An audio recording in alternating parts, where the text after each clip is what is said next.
আজকে আমি আপনারা সামনে লইয়া আইছি গুড়ের হান্দেশের রেসিপি। 6 পিঠার রেসিপিটা লইয়া আইছি আপনাদের কাছে। আসসালামু আলাইকুম এভরিওয়ান। আশা করি আপনারা সকল ভালো আছেন। সামনে ঈদ আর ঈদের লাগি অবশ্যই সকলের ঘরে গুড়ের হান্দেশ থাকে। যারা বানাইতেছিলেন আর যারা বানাইতেছিলেন না তারা লাগিব আমার এই ভিডিওটা। আশা করি আপনারা ভালো পাইবা। গুড়ের হান্দেশ বানাইবা লাগি তো পয়লাও লাগবো গুড়। আর আমি ওলা মেজারমেন্ট কাপে 2 কাপ ময়দা নিছি, all purpose flower OLA measurement কাপে, আর 1.5 কাপ রাইস ফ্লাওয়ার নিছি চাউলের গুঁড়ি, আর লাগবো আমার পানি আর গুড় নিছি এখানে আমি ইয়ে মেজারমেন্ট কাপে 1 কাপ গুড়। এখন আমি গুড়ের হান্দেশের গুলা গুলি লুমু ও সকলটি পয়লা ড্রাই ইনগ্রিডিয়েন্ট সকলটি ওলা আমি একলগে মিক্স করবো। এর বাদে আমি তুড়া তুড়া পানি দিয়া বাদে খাই গুলিমু। এখন দিলে এরাম আমি গুড়, আপনারা চাইলে উইক্স দিয়েও মিক্স করতে পারবা, তো আমার কাছে আমার আদ দিয়েও মিক্স করতে আমার ইজি লাগে, এর লাগে আমি আদ দিয়েও মিক্স করেছি। আপনারা জেলা পালা পানি হলেও মিক্স করবা আর পানিটাও দিবা তুড়া তুড়া করি। পয়লা একলগে পানি দিলে সে বেশি যদি পাতলা হয়ে যায় তো লাগে দেখি দেখি তুড়া তুড়া করে পানি দিবা। আর গুড়ের হান্দেশের ব্যাটারটা আপনারা অবশ্যই বালা করেও জানেন, বেশি পাতলাও হইতো না আবার বেশি ঘনও হইতো না, ওলা আন্দাজের মতো থাকতো। আর মিঠার বিষয়টা আপনারা বুঝিয়ে দিবা, কেউ কেউ আবার বেশি মিঠা বালা পাইন আর কেউ কেউ আবার অত বেশি মিঠা বালা পাইন না। তবে আমি যা মনে করি বেশি মিঠা হয়ে গেলেও আবার হান্দেশ পালা থেকে ফুলে না। আর ভিতরে ইয়ে গুলটি বেশি করে গুলটি থাকে, কোনো সময় ভিতরে খাসাও থাকে, তো তার লাগে আপনারা মিঠাটা দিবা আন্দাজ করিয়া দিবা, আপনার টেস্ট অনুযায়ী বুঝিয়া দিবা। আর এই ব্যাটারটা গুলবা লাগে আমি যে পানি ইউজ করছি পানিটা আমার টাপ গরম পানি, বেশি গরম পানিও না আবার বেশি ঠান্ডা পানিও না, ওলা আমি টাপ গরম পানি দিছি। তো এখন আমার ব্যাটারটা গুলা ওই হারলে বাদে আমি হান্দেশ বানানি যাই মগে। আমার হান্দেশের গুলা রেডি হয়ে গেছে, দেখতে পারা আপনারা অত পাতলাও নাই অত ঘনও নাই, ওলা একটা ব্যাটার হইব। এখন আমি একটা কড়াইয়ের মাঝে তেল গরম করছি, তেলটা আমি পয়লা গরম করে লিছি, ফুল গরম করিয়া বাদে এসে মিডিয়াম টুলোর মাঝে রাখি লিছি। তো আপনারা ওলা দেখে দিবা। বেশি গরম যদি তেল হয়ে যায় তো আবার হান্দেশ পালা থেকে ফুলতো না, হান্দেশ দেওয়ার লগে লগেও হান্দেশ আটিয়া বই থাকবো, ভিতর খাঁচা থাকবো। হান্দেশ বানানির মেইন জিনিস হই লাগে হান্দেশের ব্যাটার আর তেল, বাজার তেল যদি বেশি গরম হয়ে যায় তো আপনার হান্দেশ হইতো না পালা থেকে। আর ব্যাটারও যদি আপনি বেশি মিঠা দিলেন তো ইয়ে হান্দেশ ফুলতো না পালা করে, তাহলে মিঠা দিতেও আন্দাজ করিয়া দিবা। আর তেল গরম রাখবা ওলা মিডিয়াম টুলোর মাঝে, অত বেশি গরম হইতো না। আপনার তেল বেশি গরম হয়ে গেছে কোন সময় বুঝবা, যে সময় দেখবা আপনার হান্দেশ দেওয়ার লগে লগেও হান্দেশ আঠিয়া বই থাকছে বালাটিকে ফুললে উঠেন না, ওই সময় বুঝবা আপনার তেল বেশি গরম হয়ে গেছে। তো আপনি এই সময় তেলের আগুনের পাওয়ার কমাই দিবা একবারে। আর আবার যে সময় দেখবা যে না হান্দেশ তীরা দিয়া বাদে ফুলের না আস্তে আস্তে ফুলের অত সময় বাক্কা সময় লাগে, তো সময় বুঝবা যে না আবার তেল ঠান্ডা হয়ে গেছে, তো ওই সময় আবার তোড়া একটু বলাইয়া দিবা। তো আর কি একটু খেয়াল করিলে খেয়াল হইয়া তেলটা যদি আপনি রাখেন তো আপনার হান্দেশ হয়ে যাব। হান্দেশ করা অত কঠিন কিছু নাই, খালি নিয়ম জানলেও হয়ে যায়। আপনারা দেখতে পারা আমার হান্দেশ এমন ফুলা ফুলছে, এটারে আমি উল্টাইতামও পারাম না, চামচটি জাতামারি দরিয়া বাজা লাগে তেলের মাঝে। আমি বড় ফাইট করে হান্দেশটারে বাজরাম, তো দিও সাইড যে সময় আমার বাজা হয়ে যাব ওই সময় আমি লামাই লিমু। হান্দেশটা বাজার বিষয় লগে আপনার কাছে আপনি জেলা বালা পাইন ওলা বাজবা। কেউ আবার বেশি বাজা হান্দেশ পালা পাইন, আবার কেউ নর্মাল বাজা হান্দেশ পালা পাইন, তো আপনি জেলা পালা পাইন হলেও মানাইবা। রেডি গেল ভিউয়ার্স আমার সিলেটি হান্দেশ। আমি একটা হান্দেশ আপনারা বাঙ্গিয়া দেখাই, বুঝতে পারবা আপনারা কিলো হয়েছে আমার হান্দেশ। দেখতে পারা আমার হান্দেশের ভিতরে কোনো গুলটিও নাই কোনো খাঁচাও নাই, সুন্দরই আমার হান্দেশ কোন ফুলছে তুলতুলা হইয়া।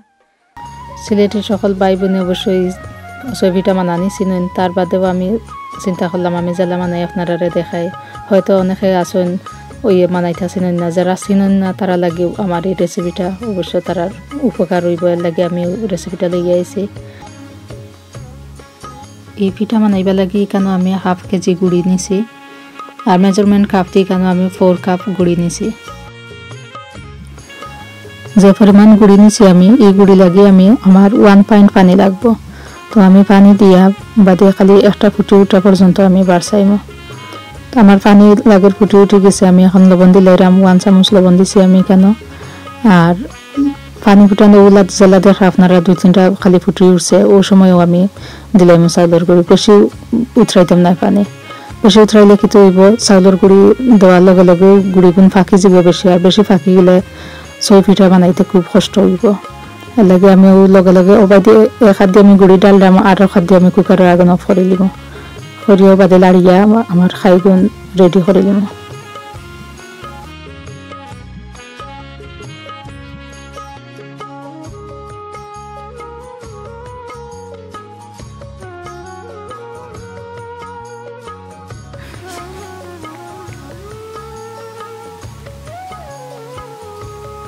এখন আমি একটা বুলোর মাঝে লইয়া খাইগুন মাঞ্জাই লিমু।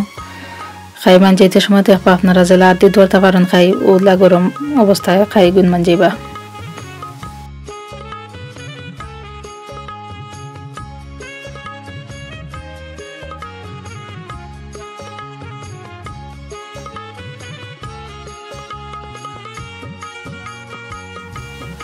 দেখতে পারো আপনারা আমি আস্তে আস্তে সকলটি পিঠারে দোলা করে লিয়েছি, খাই গুনতারে দোলা হয়ে গেছে।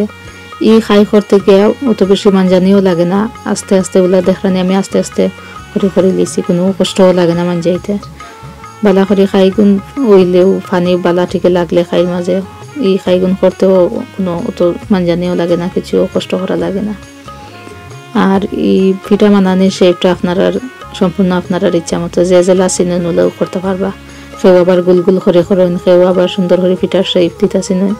আমি জেলা চিনি ওলা আপনারা দেখাইলাম, হয়তো আমি অত বেশি বালা চিনি না, তার বাদেও জেলা পারি আমি আপনারা ওলা দেখাইলাম। এখন আমি 2-1টা শেপ আপনারা দেখাইলাম, যেটা আপনারা কাছে ইজি লাগে আপনারাও গুণ করতে পারবা। ও একটা শেপ আমি বানাইছি, যদি আপনারা কাছে ভালো লাগে ওগুলো করতে পারবা, আবার ওলা গুল করেও বানাইতে পারবা। যেটা আপনারা বলা পারেন ওগুলো দিয়েও করবা, কোনো অসুবিধা নাই। এখন আমি একটা স্টিমারের মাঝে লিয়ে কিন্তু আমি স্টিম করবো। আমার কাছে ওইলা একটা স্টিমার আছে, যদি আপনার কাছে এলা না থাকে তাহলে একটা ডেগের মাঝে ক্যালেন্ডার বইয়াও করতে পারবা। হোক প্রসেসটাও আমি দেখাইম আপনারা। তো আমি যেটা দিয়ে করাম ওগুলো পয়লা দেখাইলেই আপনারা, এর বাদে আমি একটা দেখাইম। ওলা করে ওরি সকলটি পিঠা দিয়া ঘুরিয়া দাম। পিঠাগুন দিবার সময় আপনারা ওলা দিকা দিবা, যাতাইয়া দিবা না, আগলে সরে ওরে দিবা যাতে তল থেকে পা ফুটে একবারে উপর পর্যন্ত। স্টিমার বই আমি রাখছি 20 থেকে 25 মিনিটের মতো। এখন আমার কাছে লাগার আমার পিঠা হয়ে গেছে। ওলা একটা টুথপিক কারিয়ে দেবা, যদি ক্লিয়ার আইয়ে তাহলে বুঝবা আপনার পিঠা হয়ে গেছে।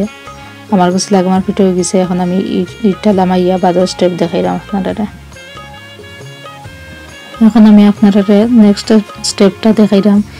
ওলা একটা ক্যালেন্ডার লইয়া ওলা একটা ডেগর মাঝে পানি বইয়া বাদে ওই ক্যালেন্ডারের মাঝে বাকি পিঠাগুন দিয়া করে লিবা। ক্যালেন্ডারটা বইয়া দেখবা যদিও জাল ওঠার সময় তল থেকে পানি আবার যেন ক্যালেন্ডারের মাঝে না লাগে। তো ওলা সকলটি পিঠা দিয়া আমি গুড়িয়া রাখিলিমু। ওগুন ধরেও জাল দিমু এখন 20 থেকে 25 মিনিটের মতো। আমার 6 পিঠা রেডি হয়ে গেছে। আমি এটা তরকারি দিয়ে সার্ভ করছি। আপনারা যদি চাইন গুড় দিয়ে খাইতা বা ঘি দিয়ে খাইতা তাও পারবা, জেলা ইচ্ছা আপনারা রোলেও খাইতে পারবা। তো আমার ঘরের মানুষ হলে একজনে একলান বালা ফাইন লাগে আমি আজকে তরকারি দিয়েও সার্ভ করছি। আপনারা চাহিদা অনুযায়ী দীক্ষা নিবা।